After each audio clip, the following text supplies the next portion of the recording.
Continuamos en Cosa Pública 2.0 en el marco de este Día Internacional en contra de la desaparición forzada. Y pues no podemos entender el presente sin recordar y hacer memoria, sin ir al pasado. Y justo de eso queremos hablar en este momento con David Fernández, es integrante del mecanismo de esclarecimiento histórico de la Comisión para la Verdad sobre la llamada Guerra Sucia, junto con otros comisionados como Abel Barrera y Carlos Pérez Ricard. David Fernández publicó en días pasados un informe titulado Fue el Estado 1965-1990. Es uno de los dos informes que se han presentado como parte de estos trabajos para mantener la memoria y la verdad sobre lo que ocurrió en ese periodo. El otro es el que presentó por separado la comisionada Eugenia Alier. David Fernández, muy buenas tardes. Le saluda Jesús Estrada. Hola, buenas tardes, Jesús. Gusto en estar con ustedes y tener la oportunidad de saludar a la audiencia de la querida Universidad de Guadalajara. Es un gusto para nosotros contar con su participación y por supuesto nos parece sumamente importante ese informe. Fue el Estado 1965-1990 por múltiples razones, digamos. Me parece que una de las más escalofriantes es, digamos, más o menos dimensionan o ponen una cifra de la cantidad de víctimas que hubo en estos años de la llamada Guerra Sucia, víctimas de el terrorismo o las acciones del Estado mexicano. Se habla hasta de 120,000 personas que fueron víctimas, David Fernández. Sí, habría que distinguir en las distintas violaciones graves a los derechos humanos. Nosotros podemos hablar de que hubo al menos, por ejemplo, de la etapa hoy que conmemoramos el Día de la Desaparición Forzada, alrededor de 2,000 personas. Fue el comienzo, la cabeza de la hidra o el huevo de la serpiente que hoy nos agobia en el país. Pero si hablamos de construcción y de grandes obras del Estado y de represión a propósito de las mismas, podemos hablar de cientos de miles de personas o de decenas de miles de personas que fueron desplazadas, pero también hablamos de víctimas de ejecución sumaria o de tortura o de prisión injustificada o de carácter político. Sí, la variedad de víctimas es muy amplia y el número también. Eso también me impresionó muchísimo del informe porque, digamos, a lo largo de los años, obviamente la atención me parece que ha estado centrada en las víctimas por razones políticas en este periodo de la Guerra Sucia. Por supuesto, víctimas que pertenecían a organizaciones de lucha, organizaciones campesinas, de izquierda, organizaciones obreras, pero es mucho más amplio el informe porque llega a incluirse hasta a personas, digamos, por ser integrantes de la diversidad sexual, también fueron víctimas del Estado. Era como una, digamos, represión sistematizada contra cualquier tipo de disidencia, David. Esa es una de las principales conclusiones a las que arriba nuestro informe, porque la variedad de comunidades y de contextos en los que se dio la represión fue mucho más amplia de lo que tradicionalmente hemos concebido como guerra sucia. Hemos entendido que la guerra sucia se dirigió contra miembros de organizaciones de carácter socialista o en todo caso político partidarias distintas del partido hegemónico, pero también incluye la represión a, por ejemplo, poblaciones en el marco de la lucha contra el narcotráfico o efectivamente poblaciones de la diversidad sexual. Es decir, los agentes de la violencia del Estado garantizaban la seguridad política de ese Estado y a cambio les permitían administrar o gestionar la delincuencia en general,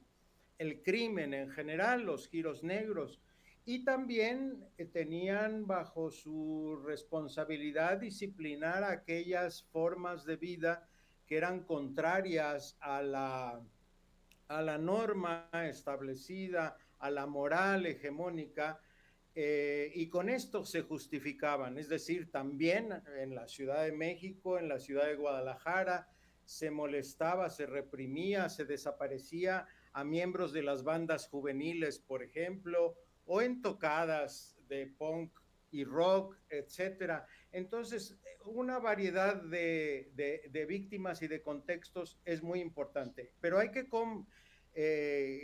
entender, comprender que este era un entramado de un Estado que bajo la influencia de la doctrina de seguridad nacional, con la idea del enemigo interno, atacaba o reprimía o disciplinaba a todos aquellos que se salían de lo establecido, que a quienes diferían, disentían o se indisciplinaban frente a lo mayoritario, lo hegemónico, se les concebía como enemigos de la normalidad, de la estabilidad del propio Estado, y por eso eran molestados, reprimidos y sujetos de graves violaciones a sus derechos humanos. Importantísimo eso. El día que presentaron el informe también me acuerdo que escuché en vivo varios testimonios de víctimas que iban leyendo. Algunas de ellas, justamente como usted comenta, eran, digamos, artistas o músicos pertenecientes a corrientes contraculturales que también fueron víctimas, al igual, por supuesto, que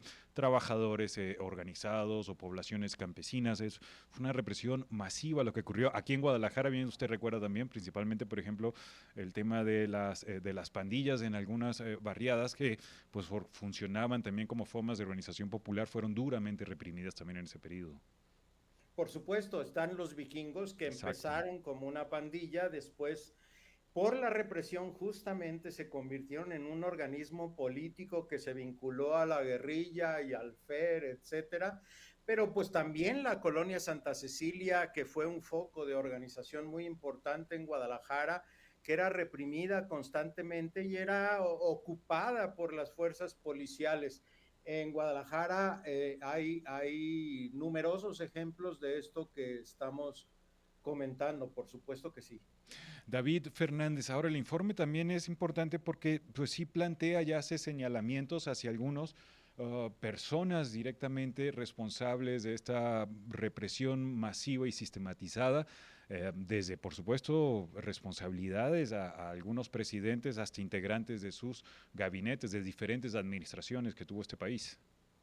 Nosotros señalamos en el informe, sí, los nombres de alrededor de 800 personas que tuvieron actividad directa en la comisión de graves violaciones a los derechos humanos, torturadores, asesinos, espías, en fin, pero también señalamos las responsabilidades de carácter institucional y esto es muy importante porque no estamos hablando de que había manzanas podridas dentro de la institución armada o de la institución policial, sino que eran las instituciones las que se configuraron, también el Poder Judicial y también los agentes del Ministerio Público y las fiscalías se configuraron, digo, para ofrecer, garantizar esa seguridad política al Estado y reprimir a las distintas disidencias o grupos alternativos que existían. Entonces,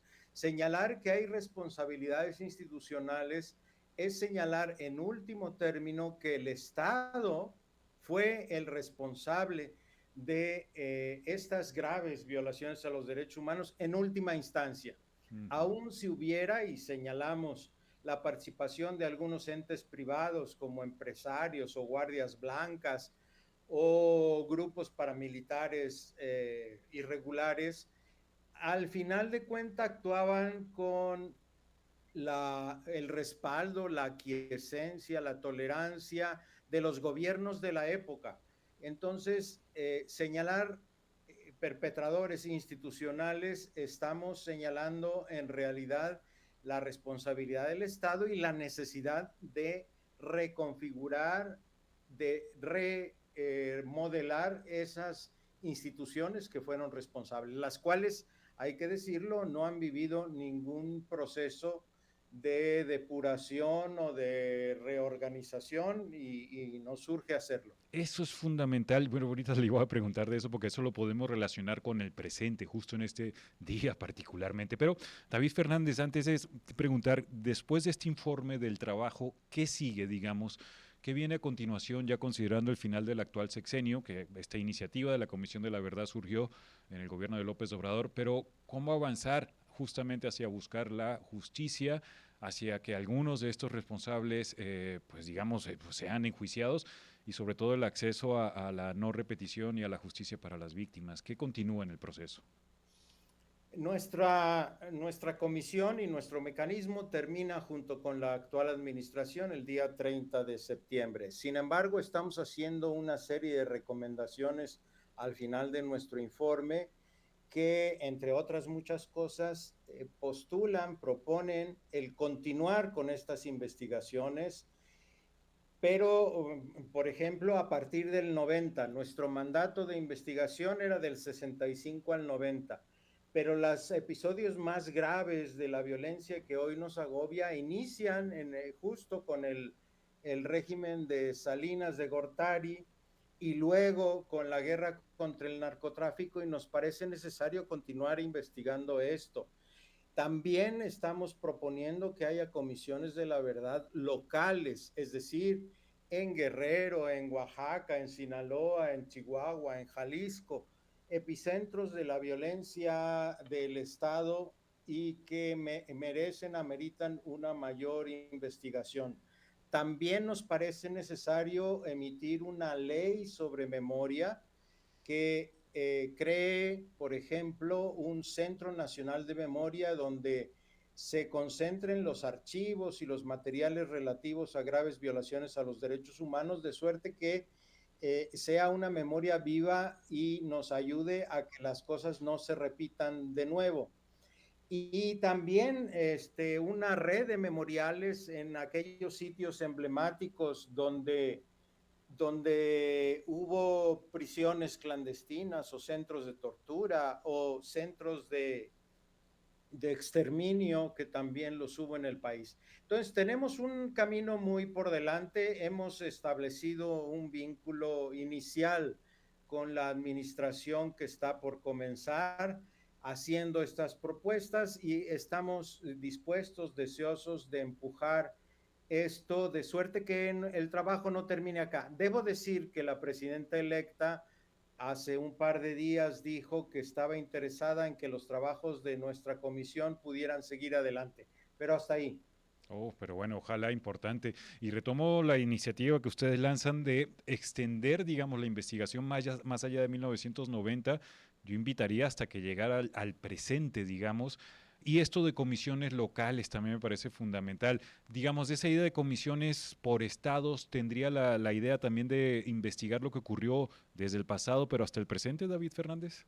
Sí, en realidad eso es. Nosotros estamos convencidos de que la violencia del pasado, que ha sido una violencia impune, es la que habilita la violencia del presente, porque hay un pacto de silencio, de complicidad que arranca desde esos años con las Fuerzas Armadas y Fuerzas Policiales, pero además porque las técnicas, los métodos, las estrategias que echaron a andar las Fuerzas Armadas del Estado en contra de las disidencias políticas y políticas militares son las mismas que se trasladaron en un momento dado al crimen organizado. Entonces, hoy la violencia que desborda este país, que nos llena de sangre y de decenas de miles de desaparecidos, tiene su origen en aquellos años en que y nunca fueron castigados. Hubo una transmisión al crimen organizado. La expresión más alta de esto, lo hemos dicho, por ejemplo, fue el grupo de los Zetas, Uh -huh. que eran desertores del ejército entrenados en la Escuela de las Américas en Estados Unidos, que trasladó todo su know-how, su saber, sus habilidades al crimen organizado. Digamos que Entonces, perdón, hay que desmantelar esto y recomponerlo, y entender la violencia de hoy implica entender también la violencia que pasó hace años en el país. es fundamental eso que usted recuerda y se enmarca también en la crisis generalizada por desapariciones en toda América Latina por esas técnicas aprendidas allá en la Escuela de las Américas en Estados Unidos. David Fernández ahí toca un elemento fundamental que es el tema de las Fuerzas Armadas. Finalmente yo quería preguntarle, ¿hubo dificultades, obstáculos, hubo información que ustedes estuvieran buscando a lo largo de estos años de investigación para este informe que no hayan sido presentados de parte fundamentalmente pues de las Fuerzas Armadas del país? ¿Hubo obstáculos en su tarea? Sí, por supuesto. Es decir, lo que buscábamos más importante era saber el destino de los desaparecidos de esa época.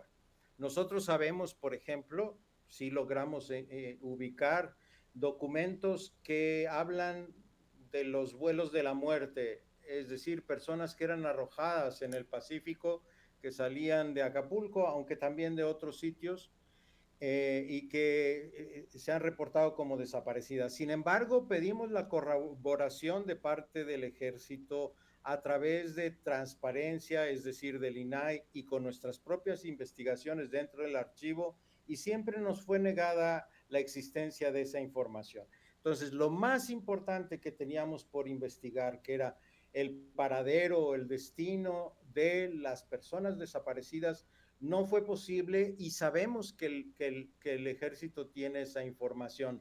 Sabemos, tenemos testigos que dicen que había unas libretas negras donde un funcionario iba anotando los nombres y alias de quienes iban a ser arrojados al mar. Pero también, debo decir, nosotros empezamos a trabajar en el archivo de concentración del campo militar número 1 con inicialmente una disposición pasiva de parte del ejército, pero se fue convirtiendo gradualmente en una obstaculización de nuestro trabajo. Al final, cuando queríamos, hicimos un plano topográfico del archivo, sabíamos lo que había adentro. Cuando solicitábamos eso que habíamos visto, nos negaban la información, o cuando pedíamos expedientes que habíamos conocido, en lugar de tener las 100 hojas que le habíamos visto, ya nomás tenía 20. Alguna compañera fue testigo de que algunos militares estaban mutilando algunos de los archivos. Entonces se fue entorpeciendo, pero punto y aparte. Nunca hemos podido localizar el archivo del Estado Mayor Presidencial, por ejemplo. Tampoco logramos que el Centro Nacional de Inteligencia, heredero de la Dirección Federal de Seguridad y del CISEN, trasladara sus archivos al Archivo General de la Nación o nos permitiera investigar en ellos a pesar del decreto presidencial. Entonces, hubo un desacato del ejército en particular y del Centro Nacional de Inteligencia para abrir sus archivos a nuestra indagación. También hicimos gestiones en Estados Unidos para que la administración Biden desclasificara algunos archivos que son de importancia sobre esa época en nuestro país, y nunca tuvimos el apoyo. Necesitamos un oficio que firmara el presidente de la República, y la verdad esto nunca ocurrió a pesar de muchas gestiones y oficios que iban y venían.